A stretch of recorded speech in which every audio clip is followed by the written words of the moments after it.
Take a look at the home behind us here, missing its back wall. This used to be the home where Willie George Epps used to live. Hard to believe we're still a few days out from this hurricane because behind us the conditions are relatively calm. Dorian, they believe, will be one for the record books. You're seeing sandbags right over here. Look at the roof right here, just ripped right off. It is very difficult to stand because of this heavy wind and all of this rain. As this rain continues, it's bringing with it that powerful wind. It almost looks like we're in the middle of a rainforest or something, but we're right in the heart of Metro Atlanta. They crawled out of the window just so they could escape this fallen tree. This is what we found, a bullet hole in this car and a shattered window. In fact, we're finding bullet casings all up and down this entire street here on Washington Street. Take a look right here. There's one bullet casing. Let me walk you through what happened here at the height of this fire. That man was on the second floor. He actually jumped down. This is as close as we can possibly get to the scene. Let me set the stage for you where we are on Windy Hill Road. That's the Wells Fargo Bank right across the street that is at the center of this hostage situation. The Chattanooga Recruitment Center behind us where he first came and opened fire. Evacuations are underway right now at the motel behind us as SWAT teams move in. And to give you just an idea of how powerful this storm was, I'm about 6 feet tall. Look at how high this thing goes, right? I can see a large crowd off in the distance. Okay, as far as we can see protesters in the middle of William Street. Went to cars and homes. They did a lot of damage. Take, for example, Adamsville. The district says there are 381 students enrolled. The value of these stolen comic books, we're talking upwards of $250,000, $250,000. This is where his imagination comes to life. The games today are far more advanced. What's the address of your emergency? 950 West Peachtree Street. Somebody just got hit out here. There's a guy who just got hit by a car. He literally killed me. Oh my God. I was dead, literally dead.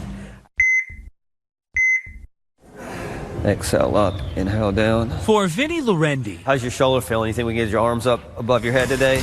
strength isn't defined Pull it straight back. by the weights you pull or how fast you move. It's putting in the time every Let it all out. single Deep breath, inhaling up. day. You got 25 seconds on the clock and time. Beautiful. Vinny might as well live at the gym Slow it down, Vinny. as he learns to move again. Good set. He has a plate in his left arm. He had surgery on his trachea. How long were we in bed for? He was in a coma 2 months in bed. for weeks. You don't remember anything about the accident? Nothing. The active 31-year-old was walking through Midtown back in March when Atlanta police say he was struck by Jason Hardman. According to a police report obtained by CBS 46 Investigates, witnesses saw Hardman run a red light. Surveillance video shows what happened next. He just T-boned me and I hit his windshield and then I went flying. Next thing I knew, I woke up 3 weeks later in the hospital. Hardman was booked for driving drunk. An investigation found he was arrested only months earlier on similar charges. The report alleging he'd taken 6 medications, including Valium, before getting behind the wheel and crashing. The officer wrote he seemed unaware and uncaring the accident had occurred. Sadly, what happened to Vinny is not all that uncommon. Attorney Stephen Dermer says what's worse, Hardman was uninsured at the time of the crash. He did not have any automobile insurance, and people like Vinny are left holding the bag. We tried getting Hardman to talk to us. He referred me to his lawyer. I have spent thousands and thousands and thousands of dollars of my own money. I'll be lucky if I see a quarter. CBS 46 Investigates has learned Hardman is active in his church. Staff members here say he sometimes teaches Sunday school. I mean, literally, he just is a hypocrite. Vinny's message, start practicing what you preach. Recovery is so expensive, even with insurance. And being the victim, I'm the one that has to pay. As he waits for a trial date, Atlanta's becoming a very walking city. Vinny is changing the direction of his life. So we need to find a way to make these streets safer. Speaking out now on the dangers that can emerge from behind the wheel. I used to say I want my old life back, but right now I'm realizing I want to be the best version of myself. I-85, the height of Thursday's rush hour, a fireball shooting into the sky. One of Atlanta's most traveled highways collapsing, shutting down the city. My friend called me online told me when I was at work, said, "Where are you? Are you home?" I said, "No." So he was like, "Don't come home." What do you mean, don't come home?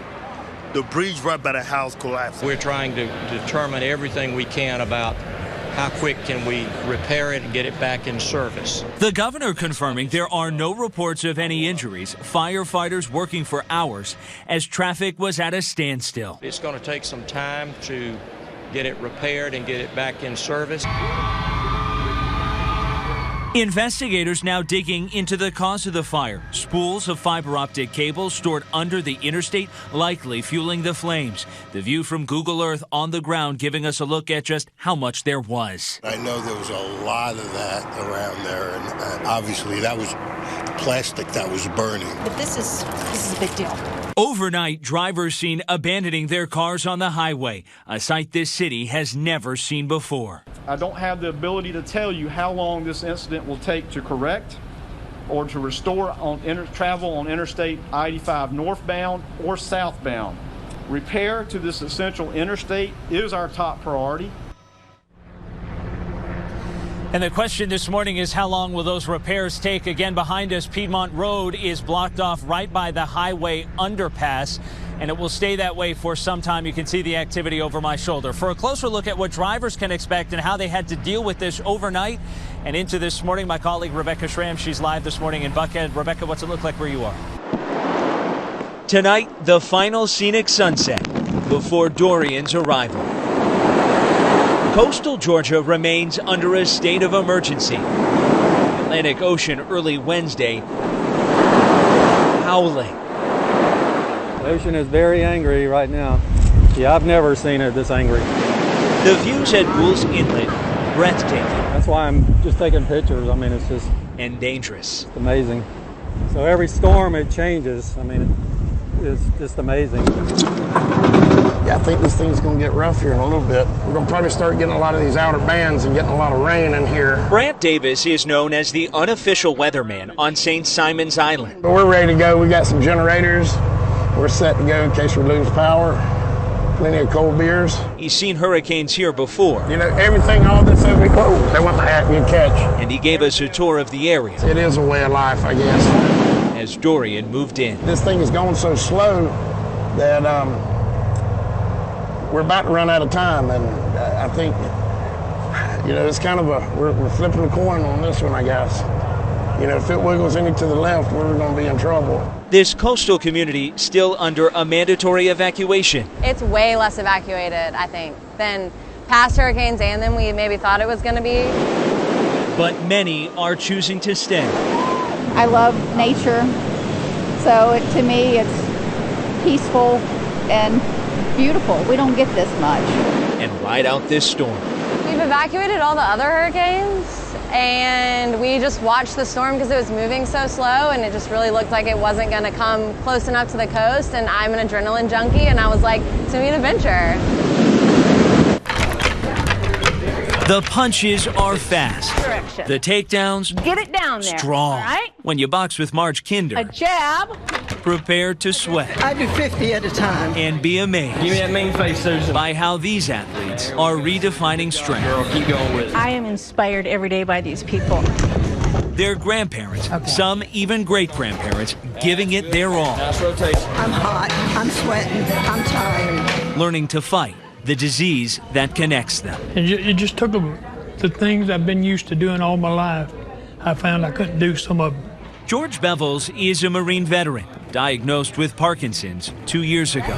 Today, he is far from alone in reclaiming what was taken. Every time you punch that bag, you see that Parkinson's right there in front of your eye, and it makes you want to hit it a little harder. An estimated 15,000 in North Georgia are facing the same battle. Hey, Ernie. Good morning, Ernie. That's why this group comes together once a week to share stories. Salvation Army hires Parkinson people. And even some laughs. Because they're good shakers. Before warming up and working out. Look at that, 125. Together. Come on, push it harder, push it harder. Come on, 130, 130. You got it. Almost there. Go. Come on. You got it. That was awesome. Mary Caldwell has been coming here for years. There you go. From jabbing to ducking.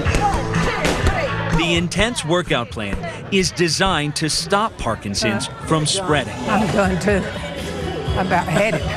It works on eye-hand coordination, works on cognition. My balance is a little better. I was headed for a walker when I started this program. And now, I'm down on my knees getting my dog's ball out from under the sofa. just ask 95-year-old Dewey Stevens. Is it working? I guess it is. It hadn't taken over yet. Who never misses a class. He doesn't fuss about coming. He gets up and gets ready, so.